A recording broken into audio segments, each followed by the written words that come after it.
Amadou. Je suis photographe malien. Je travaille dans plusieurs domaines de la photographie. Je suis tout d'abord un photographe photojournaliste. Et dans ce métier de photojournaliste, donc j'ai fait la photographie d'art aussi, qu'on appelle couramment la photographie de création. Donc ça fait à peu près 35 ans que je fais ce métier. Je n'ai pas appris la photo à l'école. J'ai appris la photo dans l'état comme tous les autres photographes. On apprend l'un à côté de l'autre. Mais la différence est qu'avec l'arrivée de la Biennale photo en 1994, cet événement à l'échelle internationale, panafricaine, nous a permis de se tourner à la photographie professionnelle. D'autres vont le dire à la photographie d'art. Avec la fréquentation des étrangers, donc nous avons pu améliorer nos conditions de travail et nos regards sur le métier de la photographie. Donc j'expose à Bamako, un peu ailleurs, et j'ai fait la couverture de beaucoup d'événements sociaux, culturels, politiques et militaires. Je fais beaucoup de couvertures médiatiques sur le Mali. Donc, ce qui nous a permis, de nos jours, en réfléchissant, ça fait 23 ans que la Biennale photo est à Bamako. Bamako, supposé comme la capitale africaine de la photographie. Nous avons vu que très peu de photographes travaillent avec l'international, comparativement au nombre de photographes qui est à Bamako, au Mali. La majeure partie des photographes s'occupent de la photographie alimentaire. Les mariages, les baptêmes, mais très peu de photographes travaillent avec les organisations ou les agences de photos ou les maisons d'édition, les journaux. Donc, ces 23 ans, à travers ces 23 ans, sur nos 30 ans, nous avons réfléchi pour voir quel est l'avenir photographique de ce pays. Nous avons eu des grands photographes comme Serou Keïta, Malik Sidibé, Sakali, comme tant d'autres. Donc l'avenir de la photographie nous inquiète à nous qui sommes les plus anciens de nos jours. Nous avons passé à l'avenir des jeunes qui seront les photographes de demain. Donc c'est dans ce cadre-là que j'ai réfléchi et j'ai amené ces jeunes que vous avez vus aujourd'hui, une quarantaine de jeunes, à apprendre à se perfectionner dans le domaine de la photographie professionnelle. Donc on a choisi 5 associations à Bamako, dans les différentes communes de Bamako, 5 associations. Pour les perfectionner, c'était un projet personnel qui n'a pas de soutien encore, qui n'a pas de bailleur, mais avec mon effort personnel et mon engagement, j'ai décidé d'accompagner ces jeunes, ces quarantaines de jeunes, pour qu'ils deviennent plus des professionnels. Ils arrivent à vivre autrement de la photo qui n'est pas la pose, qui n'est pas les photos, le gagne-pain. Donc on a commencé il y a 5 mois après de ça. Et le résultat que nous avons vu est satisfaisant. Ce n'est pas la première fois que je fais ce genre de projet personnel. Parce que durant les 23 ans de la Biennale n'a jamais quitté Bamako. Bamako n'est pas le Mali seulement. Donc ça fait 2 éditions en 4 ans. J'ai amené le projet Ségou Off Biennale. Le projet Ségou Off Biennale, grâce à la fondation du Festival sur le Niger, Mahmoud Afé et son équipe, ils ont soutenu ce projet. On a fait une première édition de la Biennale à Ségou, pour la première fois que la Biennale sort de Bamako, en 2015. Et en 2017 aussi, nous avons fait la même chose, la deuxième édition de la Biennale Photo. Ça a permis au moins à une dizaine, 6 photographes de participer à la Biennale pour la première fois.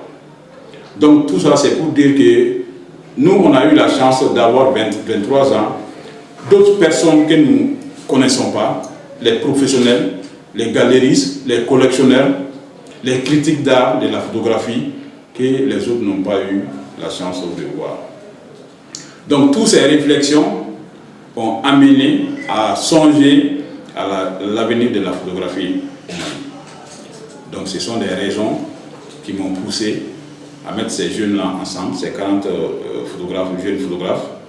Et parmi ces photographes, il y a des diplômés, des déscolarisés et des non scolarisés. Donc le programme que nous sommes en train de faire, le programme c'est quoi? C'est la photographie plurielle, on appelle photographie plurielle. Pourquoi la photographie plurielle? C'est la majeure partie qui pratique ce métier qui sont dans ce lot.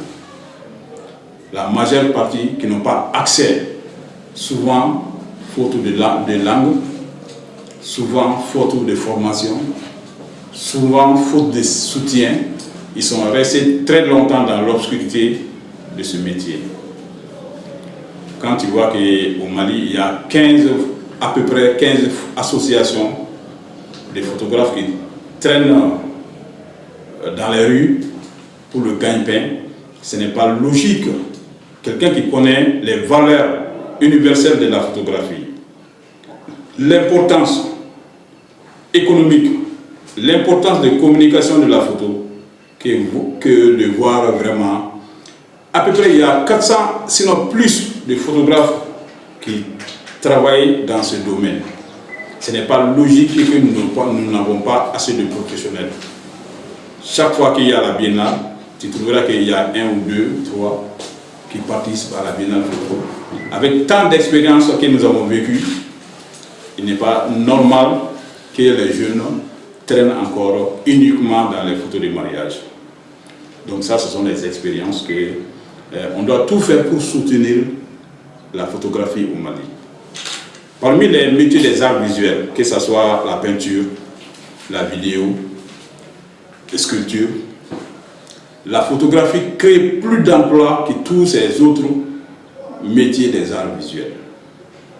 Donc quand on parle de développement, de nos jours, aucune structure, aucune communauté, aucun gouvernement ne peut pas dire qu'il n'a pas besoin de la photographie. Ce n'est pas possible. À plus forte raison, nos journaux. Malheureusement, quand tu vois dans les journaux n'ont pas de participation, de collaboration avec les photographes. Les problèmes sont énormes.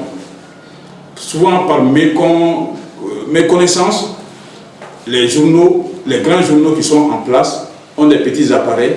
Au lieu de trouver un moyen, une collaboration avec un photojournaliste professionnel qui peut te donner des images professionnelles, profite avec ces petits appareils pour faire les photos de ce qu'il peut.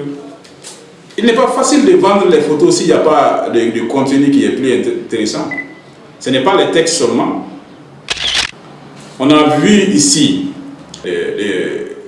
du procès de Sanogo. Les photographes, les caméramans ont été interdits à la salle. Tandis que d'autres reporters étrangers avaient accès. Et combien ils vendaient les photos? Il faut aller dans les agences photo pour payer une photo. Nos journaux n'ont pas les moyens de faire ça. La seule manière, la seule façon de faire, la seule solution, c'est de collaborer, non seulement de former les jeunes photographes à être les professionnels, ensuite, et de trouver une collaboration avec ces jeunes photographes. C'est en ce moment que nous pourrons rencontrer notre histoire comme on veut. On est mieux placé de rencontrer notre histoire. Quand tu cherches une photo sur la crise, il faut aller dans les agences. Et quels sont les photographes qui dépassent Mopti? J'ai été au nord de 2012 jusqu'à 2014. Il est rare de rencontrer nos journalistes. C'est pas normal. dans le domaine de la photo, on a beaucoup d'opportunités. C'est une ressource. Un photographe, c'est comme un médecin, c'est comme un ingénieur. Il peut mieux vivre de sa photographie et de son art. Donc ça, ce sont les points clés qui nous ont amenés à mettre ces jeunes ensemble et de les perfectionner pour qu'ils deviennent un jour des photojournalistes. Une autre différence est que on ne peut plus faire la photo comme nos vieux l'ont fait. La photographie, c'était un plaisir. Le fait de se photographier était un luxe. D'aller dans les studios photo, d'aller photographier était un luxe. De nos jours, ce n'est pas le cas. Les gens ont perdu l'habitude d'aller au studio, d'aller se photographier. Tout le monde veut être photographié dans son salon. C'est ce qui appauvrit la jeunesse aujourd'hui, d'avoir une revenu au niveau de la photographie. Donc, avec aussi, il y a un autre point aussi, le chômage des jeunes. Donc, beaucoup de jeunes sont rentrés dans le métier de la photographie, pas pour l'amour de la photo. Ils sont rentrés dans le métier de la photographie uniquement pour avoir un métier, pour avoir quelque chose comme revenu. Donc, ce n'est pas le cas comme les Seydou, les Malikés ont aimé leur photographie, leur métier avant d'adhérer. Donc, ça fait autre chose. Donc, tout ça, cela veut dire qu'il faut toujours soutenir ceux qui ont la chance. Il y a des jeunes diplômés là-dedans, il y a des scolarisés là-dedans. Ceux qui ont la chance d'être les professionnels. Nous, on n'a pas les moyens, on n'a pas de sponsors, mais on a tenté pour améliorer la condition de ces jeunes, pour ne pas rester dans les chômages. Parce que la vie médiatique, là aussi, est importante. Quand tu rencontres ton propre histoire, tu peux dire la vérité. Tandis que d'autres qui racontent ton histoire, lui, il raconte ton histoire à sa manière. Donc, ce n'est pas logique que quelqu'un raconte notre histoire. Nous sommes dans un pays démocrate.